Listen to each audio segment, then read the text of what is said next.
Hello, मेरा नाम अनिल चौधरी है। मैं एक लाइफ कोच और एनएलपी ट्रेनर हूँ। दोस्तों, आज हम बात करने वाले हैं कुछ ऐसे बिहेवियर के विषय में जिसे आप चेंज करना चाहते हैं, जिसे आप बदलना चाहते हैं, पर वो बार बार आपके साथ होते रहता है। कॉन्शियसली आपने कोशिश भी किया है, पर वो कहीं ना कहीं आपके लाइफ के साथ जुड़ गया है।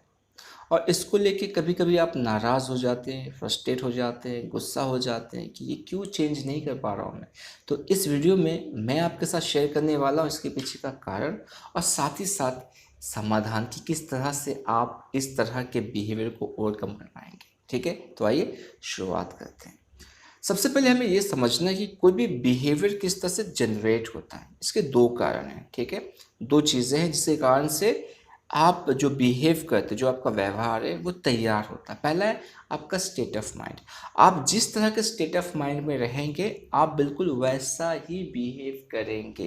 जी हाँ, स्टेट ऑफ माइंड मतलब उस समय का आपका जो थॉट प्रोसेस है, जो आपकी मानसिक अवस्था है, उस पर डिपेंड करेगा कि आप कैसे बिहेव करोगे। दूसरी चीज़, आपका इमोशनल कंडीशन, कि आप किस तरह के इमोशन में हैं। जिस तरह के इमोशंस में आप रहेंगे, उस तरह का ही बिहेवियर आपका बनेगा। यदि आप गुस्से वाले इमोशन में हैं तो आपका बिहेवियर गुस्से वाला ही बनने वाला है। यदि आप प्यार वाले इमोशन में, तो आपका बिहेवियर प्यार वाला बनने वाला है।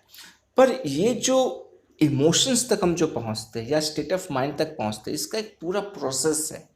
इसका एक डिटेल प्रोसेस है कि ये सारे डॉट डॉट डॉट डॉट जुड़ के स्टेट ऑफ माइंड बनता है, फिर डॉट डॉट डॉट डॉट जुड़ के इमोशंस बनता है।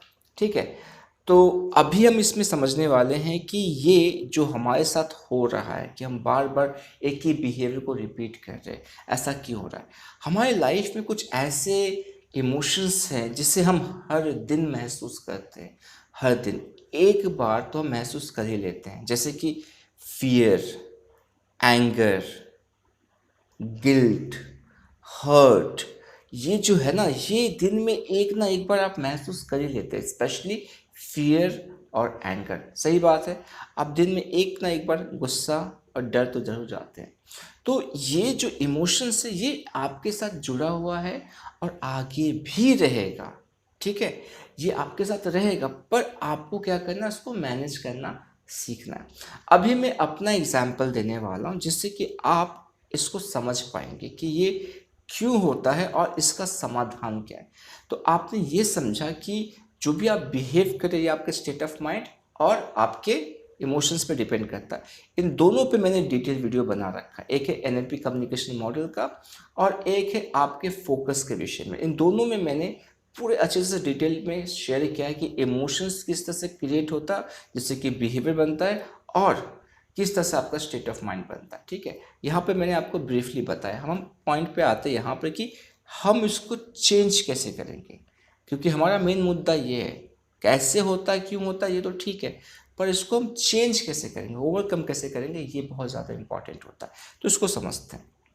एक्चुअली होता है क्या है कि मेरे साथ एक इशू था, जहाँ पे मैं अपने बेटी को जब पढ़ाता था, उस समय मुझे बहुत ज़्यादा फ्रस्ट्रेशन और गुस्सा आता था, और मैं हर बार कुछ ना कुछ गुस्से में बोल देता था, या मेरा बिहेवियर बहुत ही लाउड होता था। और जब मैं उस तरह से बिहेव कर देता था तो मुझे बहुत ज़्यादा बुरा लगता था, मैं गिल्ट में आ जाता था, और मैं सोचता था कि नेक्स्ट टाइम से मैं इसको बिल्कुल अवॉइड करूँगा। और मैं प्रॉमिस भी करता था कि नेक्स्ट टाइम से मैं इस तरह से नहीं बोलूँगा या इस तरह से मैं बिहेव नहीं करूँगा, पर फिर भी पढ़ाते समय फिर वैसे होता था। तो फिर मैंने क्या किया, मैंने थोड़ा सा सोचा समझा कि मैं एक्चुअली ऐसा बिहेव कर क्यों रहा हूँ, ऐसा क्या है जो मुझे ट्रिगर कर रहा है। मैं पढ़ाने से पहले बिल्कुल ठीक रहता हूँ, जैसे पढ़ाने बैठता हूँ और पढ़ाने के दौरान ही मेरे अंदर ये सारी गुस्से वाली फीलिंग आ जाती है, और मैं बहुत ही लाउड, बहुत ही रूड बिहेव करता हूँ, और फिर उसके बाद फिर मैं ठीक हो जाता हूँ। तो ये क्या होता है इसके दौरान जो मुझे इतना ज़्यादा लाउड या फ्रस्ट्रेटेड या गुस्से में लाता है। तो मैंने नोटिस किया कि मेरे जो वैल्यूज़ है, जिस चीज़ को मैं वैल्यू कर रहा हूँ, जिस चीज़ को मैं इम्पोर्टेंस देता हूँ या दे रहा हूँ, उस चीज़ को मेरी बेटी नहीं दे रही। क्या वैल्यू, उसका इम्पोर्टेंस नहीं है उसके नज़र में या उसके बिहेवियर में। तो वो चीज़ क्या कर रहा था, मेरे अंदर बहुत गुस्सा क्रिएट कर रहा था। मेरे वैल्यू में था कि आपको क्या करना है, आपको खुद से इनिशिएटिव लेना है पढ़ाई करने के लिए, आपको बोलने की ज़रूरत नहीं, ये आपके अंदर खुद से आना चाहिए। ये मेरा वैल्यू है, ठीक है। उसके बाद मैं ये सोचता हूँ कि जब आपको कोई चीज़ एक बार बता दी गई है तो आप उसको उस तरह से मेंटेन करो, उसको फॉलो करो, ठीक है। पर मैं ये भूल जा रहा था कि मेरे वैल्यूज़ है और ये वैल्यूज़ मैं किसके साथ मैच कर रहा हूँ, एक बच्चे के साथ मैच कर रहा हूँ। अब हो ये रहा था कि मैं अपने वैल्यूज़ को थोपने की कोशिश कर रहा था, ठीक है, कि आपके भी यही वैल्यूज़ होने चाहिए। नहीं, मेरे वैल्यूज़ जो है, यदि मुझे लगते हैं कि ये वैल्यूज़ सही है तो मुझे इसकी इम्पोर्टेंस को उसको शेयर करना है, समझाना है कि ये कितना इम्पोर्टेंट है, इसको थोपना नहीं है। तो ये जो थोपने वाला प्रोसेस था कि आपको भी इसी चीज़ को वैल्यू करना ही है, यही प्रॉब्लम था जो मेरे अंदर गुस्सा क्रिएट कर रहा था। जिस चीज़ को मैं वैल्यू कर रहा हूँ उसको तुमको भी वैल्यू करना है। जब मैंने इस चीज़ को समझा कि अनकॉन्शियसली हो रहा है, क्योंकि मैं तो अपनी बेटी को बहुत प्यार करता हूँ, फिर मैं इतना रूड तरीके से क्यों बिहेव कर रहा हूँ, तो फिर मैंने अपने वैल्यूज़ को क्या किया, चेंज किया। मैंने अपने वैल्यूज़ पे वर्क किया कि सही है, ये मेरे समय में था, या जब मैं पढ़ाई करूँगा तो मैं अपने लिए वैल्यू को फॉलो करूँगा। पर मुझे देखना है कि एक बच्ची है, इसका मन चंचल है, अब ये खेलना चाहती है, टीवी देखना चाहती है, तो इसके हिसाब से क्या क्या चीज़ें इंपॉर्टेंस है, तो मुझे उसकी स्थिति में, उसके जगह पे आकर समझना है कि वो किस तरह से सीखना चाहती है और उसको मैं कैसे मोटिवेट करूँ कि वो अपने पढ़ाई में ध्यान दे, ना कि उसके ना पढ़ने से मैं फ्रस्ट्रेट हूँ या गुस्सा हूँ। तो ये जो बिहेवियर था मेरा, बहुत ही ज़्यादा मुझे इरिटेट करता था और बहुत ही ज़्यादा मुझे परेशान करता। तो मैंने क्या किया, मैंने अपने वैल्यूज़ को चेंज किया, मैंने अपने वैल्यूज़ पे वर्क किया और फिर क्या हुआ कि वो बिहेवियर जो मैं कर रहा था वो ख़त्म हो गया, उसको मैंने ओवरकम कर लिया।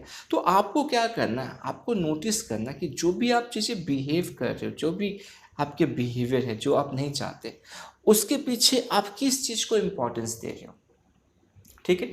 दो चीज़ें होगी, या तो आपके अंदर एक ऐसा बिलीफ है, किसी चीज़ को आप बहुत स्ट्रांग तरीके से मान रहे हो और सामने वाला वो बिलीफ नहीं रखता है, तो उस बिलीफ के कारण से क्या हो रहा है कि आपके बीच में क्लैश हो रहा है या आप उस तरह से बिहेव कर रहे हो। दूसरा, जिस चीज़ को आप इम्पोर्टेंस दे रहे हो उसे सामने वाला इम्पोर्टेंस नहीं दे रहा है, तो वहाँ पे क्या होता है, क्लैश होता है।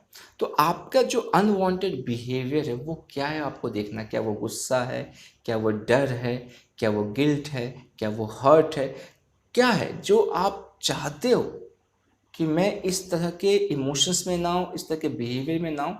तो वहाँ पे क्या करना है, आपको एक सवाल पूछना है कि ऐसा क्या है जिस चीज़ को मैं अभी वैल्यू कर रहा हूँ, जिसके कारण से ये बिहेवियर जनरेट हो रहा है। तो आपका अनकॉन्शियस माइंड क्या करेगा, वो ला के देगा कि ये कारण है, ठीक है, इसके कारण से आप क्या कर रहे हो, आप इस बिहेवियर को जनरेट कर रहे हो। मान लीजिए कि आप झगड़ा करते हो, तो आप झगड़ा करना चाहते नहीं हो, गुस्सा, झगड़ा, या आप बहुत जल्दी इरिटेट हो जाते हो, आप वो भी नहीं होना चाहते, ठीक है।